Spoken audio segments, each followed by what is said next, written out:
Hello बच्चों, the question is the long form periodic table is based upon these atomic number, atomic mass, electronic configuration, effective nuclear charge.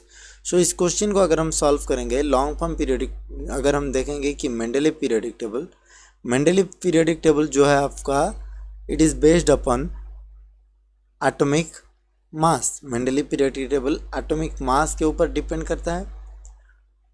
फिर modern periodic table जो आया, modern periodic table basically depends upon atomic number. और जो long form periodic table या फिर modern long form periodic table आया,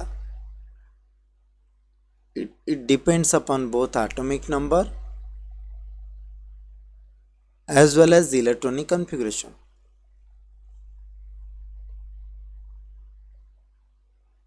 लेकिन priority के दौरान अगर हम देखेंगे, atomic number has given more priority as compare to electronic configuration in long form. लेकिन दोनों होगा answer. So option number A and C both are correct answer in this question, but on the basis of priority the answer will go to atomic number. अगर हम इस question का priority basis में देखेंगे तो एटॉमिक नंबर को ज़्यादा priority दिया जाता है। सो इसीलिए atomic number will be the right answer, but remember both of them are the answer in this question. I hope you might have understood the concept. Thank you and all the best.